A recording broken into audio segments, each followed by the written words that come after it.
Welcome back, everybody. Today we are going to be looking at the Bronze Age collapse.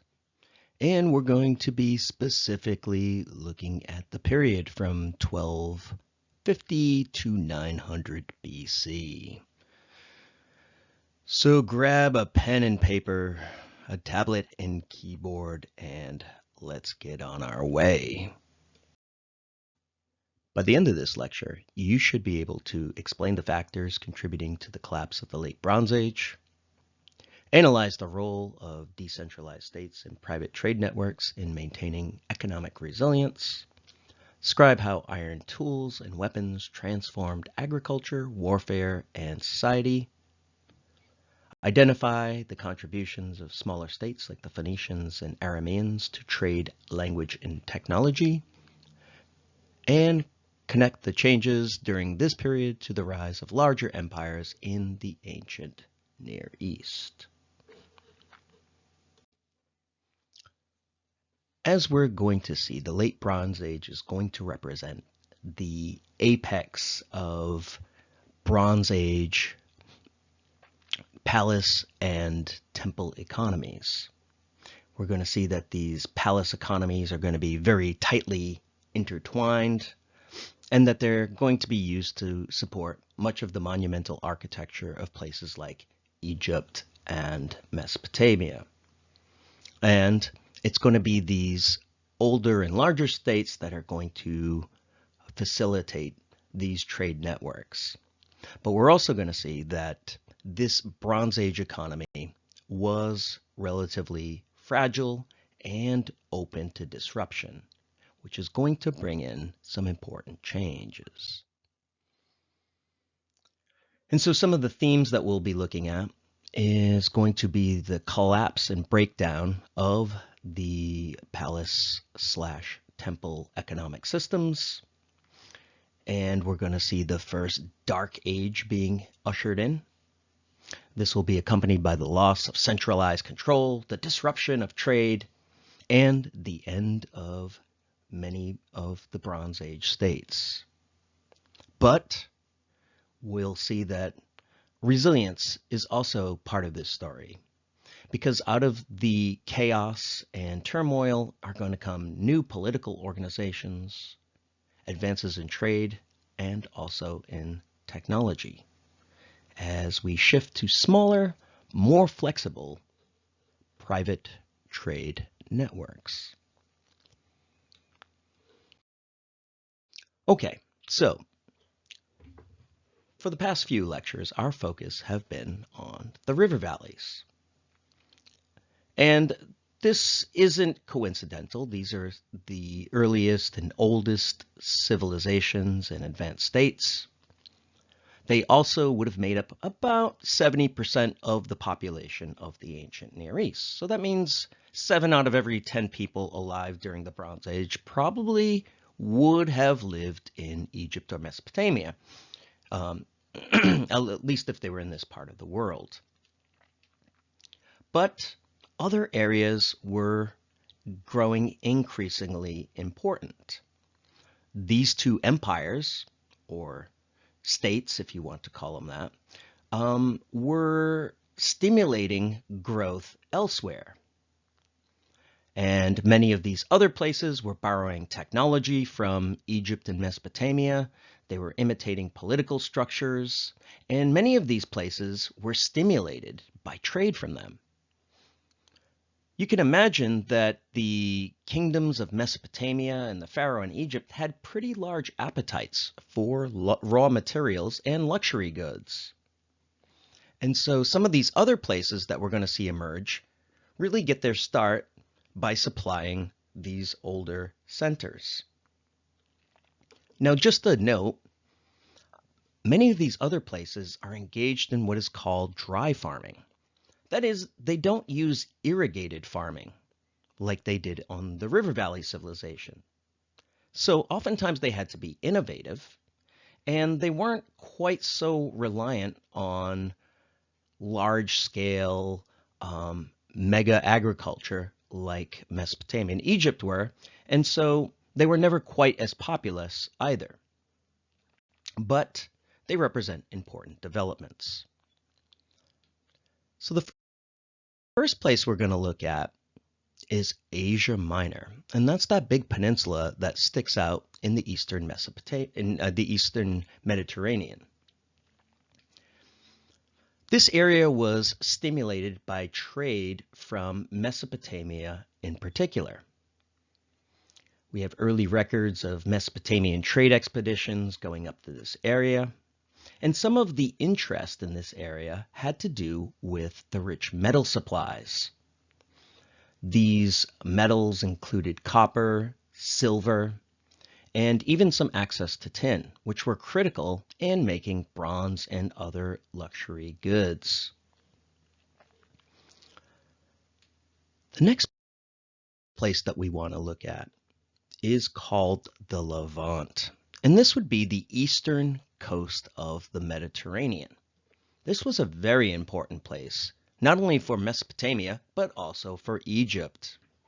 And it also formed the critical link between the two ancient empires. Port cities like Byblos facilitated maritime and overland trade. Some of the major exports here were timber, something that was in great demand in the River Valley civilization since they didn't have it. Also, olive oil, and we have to remember olive oil was incredibly important in the ancient world because it wasn't just used to saute your garlic in, but it was also used as lighting fluid. So olive oil was kind of like the Middle East's first oil, if you think of it. It was used to light dark rooms at night. It would have been used to moisturize your skin. It was believed to have medicinal properties, so it was a really important commodity. And these places were also great at viticulture, or growing grapes to be more simple. All right, and so they would have produced wine and other goods that were in demand throughout the Mediterranean and the Middle East. The next place that I want to focus on is what is sometimes called the Aegean world. And during this period of the Bronze Age, we're pretty much talking about Minoan civilization. And so in the Aegean world, this is another area. It's an area that's most accessible by sea trade, by the way, which is going to become increasingly important. But again, we have some fine pottery being made here. We have olive oil, wine, textiles. And so the Aegean is going to increasingly become linked into this trade network and will be influenced especially by Egyptian culture.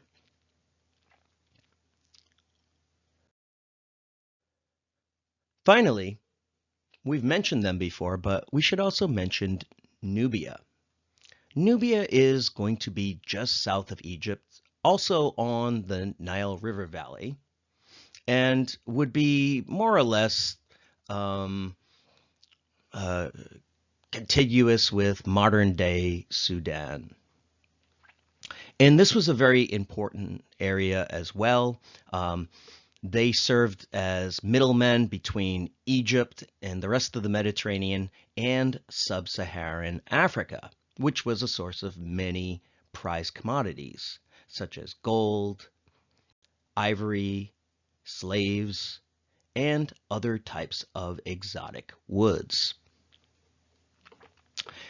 And so we start to see this global trade network beginning to develop. And it wasn't just trade goods that were being swapped between these places. It's true that many of these places did rely on the grain that was grown in Egypt to support their populations, or foods coming from Mesopotamia, and they were also very reliant on demand for luxury goods. But these places also borrowed ideas and artistic styles, cultural imports, so to speak. And so we can see in the Aegean a mural here that is heavily influenced by Egyptian styles, though with its own unique twist to it. Likewise, we see a Nubian statue here that follows Egyptian motifs. Below is a Levantine god from the Levant, and the Levant is going to borrow many religious themes from these older civilizations like Mesopotamia. And we can see here in the script from Asia Minor that the early civilizations of Asia Minor just borrowed the writing system wholesale. And so we can see that this was a world that was very connected, not only in terms of trade, but in terms of culture and ideas as well. So we should think of this period as a period of time where the map is growing and connections are increasing. It's also important to recognize that new players, as in states, are beginning to emerge in the late Bronze Age. And so some of the major states are, yes, going to be Babylon and Egypt, but also new players. And we'll focus primarily on the Assyrians, who we're going to hear more about. The Hittite Empire, which is going to become a great rival of the Egyptians for control of the Levant. And even some of our first Greek civilizations, like the Mycenaeans. Now, though these civilizations are going to war, they're also going to engage in treaties. And we have some really cool letters called the Amarna letters that exist from this period of time, where these various rulers engage in dialogue together, gift exchange, marriage alliances, and kind of complain about the hardships of life in the late Bronze Age to a fellow king who would understand their plight. And so this is really a world that's just beginning to develop and becoming very multipolar. Now, it's important to remember that the palace economy, which we've looked at in both Mesopotamia and Egypt, is the dominant model. This means that central institutions, whether they're temples or palaces, control much of the land. Much of the resources are brought into a centralized location. Scribes and craftsmen who work directly for these institutions make these goods, and also trade expeditions go out. And so these are very top-down systems that have developed. And trade is, these states attempt to really control trade as much as they can. And this is partly because, well, these high-valued goods are real prestige items. And part of being a king is bestowing goodies on your subjects, right? So the king of Egypt can get the loyalty of many of the many of the kings of the Levant, because he has access to gold and he can bestow those as treasures, and they can use these as prestige items among their own people. And so this is a very top-down system, and there's a lot of effort to keep this trade tightly under control, because you don't want just any Tom, Dick, or Harry coming up and, selling gold to, lower level people and kind of undercutting your control over them. And the same is true for a lot of the other luxury items. And so this is a tightly integrated world, but in a lot of ways, it's also a vulnerable world. For instance, the Hittites become very dependent on Egyptian grain. And they are eventually in good relations with the Egyptians, and part of their ability to keep their populace happy is through these grain shipments. Likewise, the Egyptians are very dependent on um, tin that's going to come from the area of Mesopotamia to make weapons and jewelry and other luxury items. And so a very interconnected but a fragile world. And so this should tip us off that something bad is about to happen. And it does. The period after about 1250 starts to see the decline of this system. And there's a couple of reasons for it. Some historians have pointed to drought. Others have pointed to seismic activity like earthquakes. Perhaps these things led to social unrest and social rebellion. And really, though, the easiest and the number one thing that's pointed to is invasion. And this is certainly the case, although where to weigh all these things is open to debate. But there was a massive invasion after the year 1200. And these people are sometimes referred to as the Sea People. These are people who seem to come from the Mediterranean area. They come on ships, and thus the name Sea People. And they really begin to sack some of the civilizations that are along the Mediterranean. So we have the Mycenaeans over here in what would become Greece. They ravaged this area. They ravaged the Hittites, who disappear for the most part after this period of time. They're going to ravage the coast of the Levant and boot the Egyptians out of there. They're going to ravage Egypt itself, although they're not able to quite destroy Egypt. And so there's this continuous turmoil as migrating people, perhaps migrating from something else, we don't really know, begin to sack and then settle in these areas. Now, the Eastern Near East fares slightly better, but only slightly, because there's also desert tribes that begin to emerge at this time. Groups like the Arameans begin to invade Babylon. They invade Assyria. They also invade into the Levant. And so this is a period of lots and lots of movements of peoples, a lot of turmoil. Not a lot is understood because, like I said, it's kind of a dark age, because if people are fleeing for their lives, they're not writing. If temple systems are collapsing, they're not able to support scribes. And so this is a very, very disrupted time.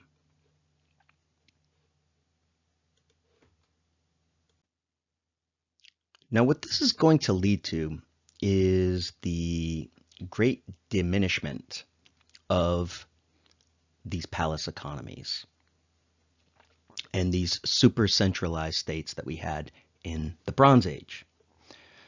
For one, trade networks are going to collapse.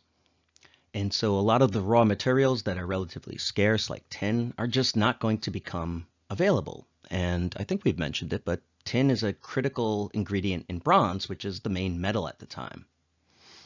The gift-giving networks are going to be undermined. States are going to have a hard time coming up with the necessary bronze to make weapons and tools. The much diminished states that do exist are just not going to have the same resources to keep these systems going. And what we're going to see happen in many places, though not everywhere, like I said, Egypt's going to survive, but what we're going to see happen is a transition to smaller, decentralized states. Remember, this area had been controlled by 4 or 5 major kingdoms, and they just don't exist to the degree that they did. So into this power vacuum are going to emerge these little states. And some of the ones that I want to draw our attention to are going to be the Phoenician states along the coast of the Levant over here. Um, I also want to talk about some of these small states here that become Aram, the Arameans that we'll talk about in a bit. And also, we'll talk about them in a couple of lectures down, but also like the Israelites and the Judeans who are going to be really important in religious history. And so, if you were to look at a map of this period of time, right after the turn of the millennium, you'd have a pretty confusing situation on your hand. And it would look very different than it had just a few years earlier.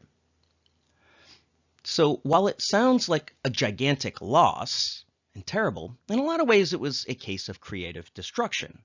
Because out of the ashes, new, smaller, more adaptive groups are going to emerge. And they're going to make important contributions in technology, trade, and religion. And their more decentralized systems are going to allow for greater innovation. Now, one of the big things to come out of this is some new technologies. And of course, the most important one is going to be iron. So previously, the most important metal had been bronze. It had been used to make weapons, tools, but one of the things about bronze is that it was relatively scarce. Well, bronze isn't actually the metal. It's the tin mixed with the copper that's scarce. So tin is relatively rare. And as these tin routes get disrupted by invasion, this causes massive headaches for people living at the time. In our economy, we use steel. Think for a moment what would happen if suddenly steel became very difficult to get. We couldn't make planes, we couldn't make I-beams that we use in buildings, cars, and any number of things. It would be a massive headache for us. Well, oftentimes people get very innovative when their backs are against the wall. And so what people began to do is experiment with the use of iron. Now, iron is actually one of the most plentiful substances on Earth. The problem is that it requires high heat in order to make it work. The ovens of the early Bronze Age just weren't hot enough to quite melt iron. But necessity is the mother of invention, as they say, and under these new conditions, people began to experiment with this new technology. And because it was, once they cracked the code and figured out how to use it, they found that this was actually really, really superior in many ways. Well, one, it was very plentiful, which means it's going to be cheap. And for you economists out there, I know that you know that when something's abundant, it means that the price is going to come down and it's going to be more available to more people. Bronze had really been an elite metal. Most people just didn't have access to it, but that wasn't going to be the case with iron. It was also a superior metal in many ways to bronze. It could keep its edge better. It was sharper. It was more flexible, and just all around better. And because it was accessible and better, it was going to go to all kinds of different uses, like plows, or axes, or saws, or hammers, or chisels, and all these different things that, excuse me, are going to allow the average individual to finally have access to these good tools. Axes and plows are going to open up brand new areas to agriculture that were inaccessible because they were too forested or the ground was too hard. And it's also obviously going to have a lot of implications when it comes to weapons. Bronze weapons had been really expensive, and only elites had access to them. But now, iron is cheap enough that the average, well, maybe not the average, but even middle-class people, let's say, can have access to them.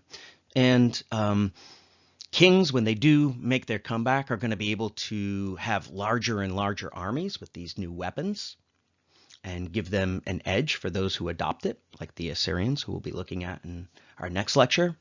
And really what this is going to do is this is going to really diminish the elite warrior, right? These super noble warriors who have dominated society, and it's going to make a more middle class army of sorts. But we'll get to that in another time. It wasn't just metal, though, that changed. There were also important developments in transportation.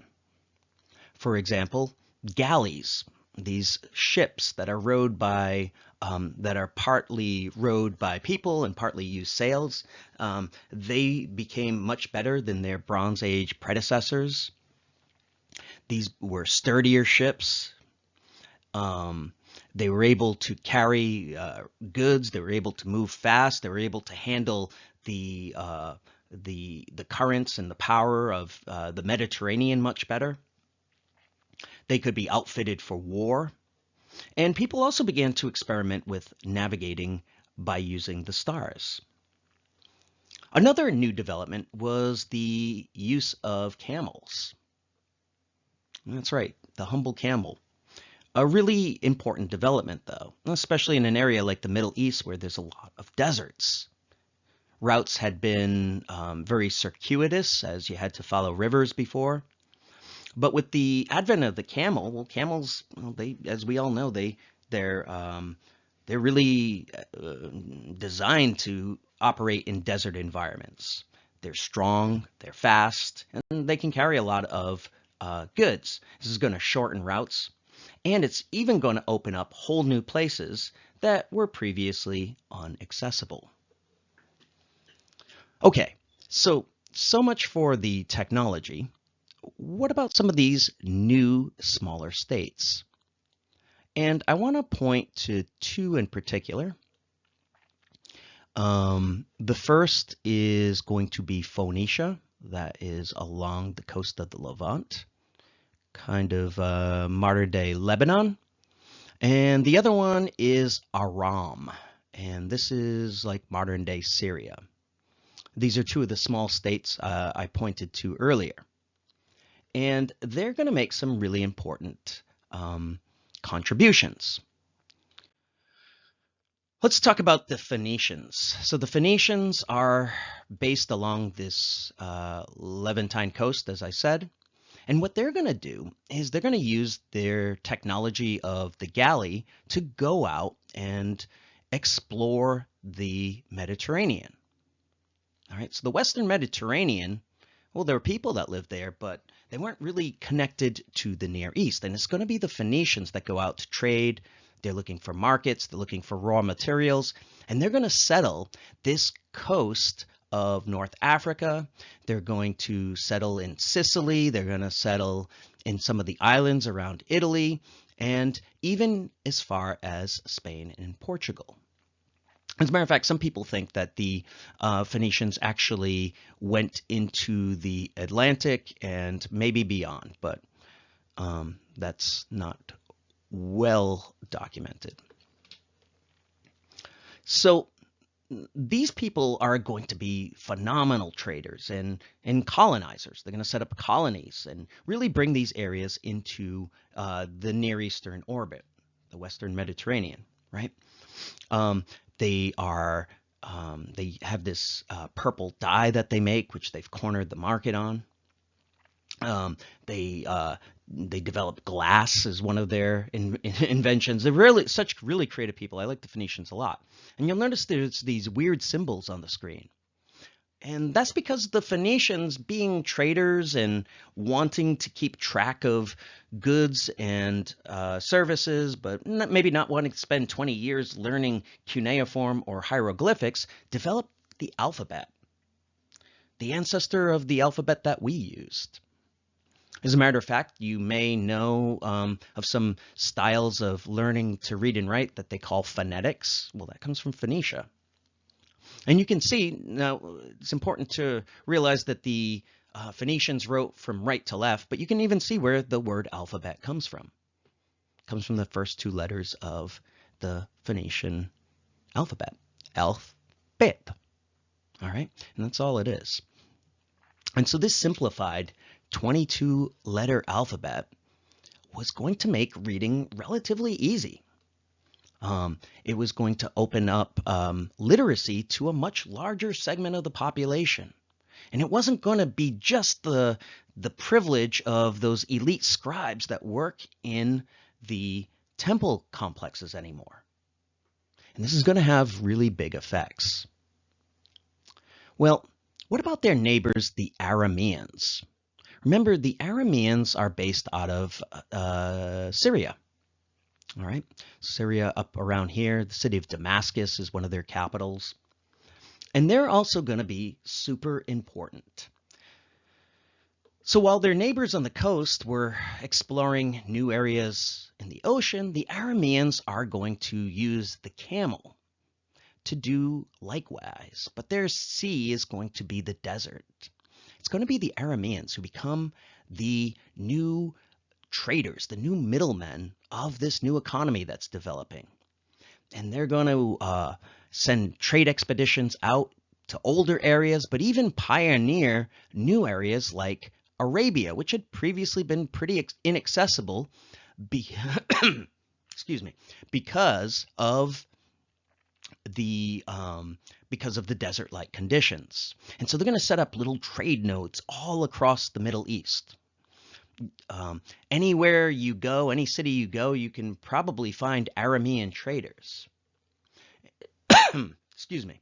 And so not only are they going to be important for trade and opening up these areas of Arabia with its frankincense, its myrrh, its spices, but because you can find Arameans everywhere, their language, Aramaic, is going to become the lingua franca of the Middle East. It's going to become the first international language.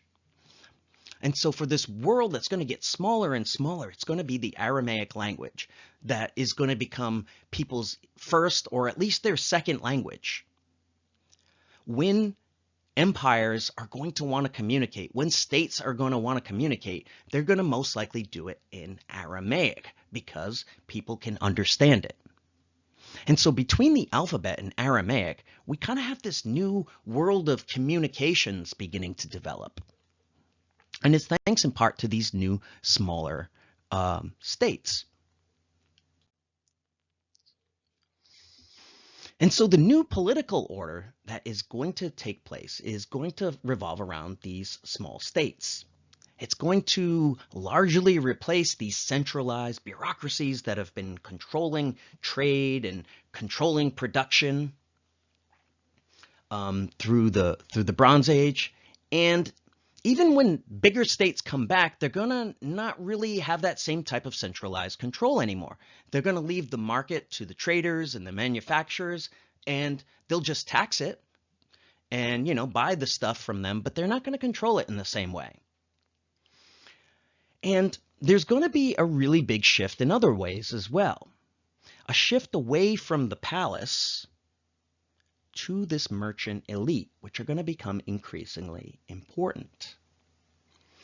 And we're also going to see a type of democratization take place in many areas.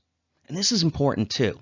Now, I don't mean that suddenly we get democracy, but democratization in the sense that things that were previously controlled just out of the palace or just among the elites are going to become much, much more prevalent. So, for instance, iron and the iron tools that we talked about. The average person can now afford these things, and it's going to improve their quality of life. Weapons. The ability to challenge maybe a bigger power is going to become within the reach of less elite people. But also literacy, as the alphabet makes this important medium of communication accessible to the average person. Okay, so what I want to do now is I want to recap. We talked about the interconnected global world of the late Bronze Age, but we also saw its fragility helped bring it down. We saw the collapse as a type of turning point, as invasion and environmental factors just destroyed this old system, and new decentralized states that were more adaptive, and private trade networks began to flourish. We also saw the legacy of some of these new inventions like iron and some of the innovations in communication and transportation. As we look forward, the age of the small state is going to be a relatively small period. Because what we're going to see is we're going to see the rise of the first great empires, namely the Assyrians, the Neo-Babylonians, and the Persians. But these empires are really only going to be possible because of some of the innovations that we've seen already. Not only the expanded world of trade, but things like the alphabet are going to allow these empires to communicate more easily. We're going to see that they're going to make use of iron to create the large armies that are going to be used to conquer these areas. They're going to be able to communicate with a whole bunch of diverse people because of languages like Aramaic. And so this is like a very foundational period for the next several centuries. And we're going to see that many of the developments here are going to just have profound impact even later. Things like the alphabet for Greek and Latin literature that we'll look at, and also the religious ideas that are going to be founded in this period, like Judaism, is going to have a massive impact later on. And like I said, we'll have a special lecture on Judaism in just a bit. And so what we're going to do next time is we're going to turn to the rise of these mighty empires, and I will see you then as we turn to the rise of mighty empires. Thank you.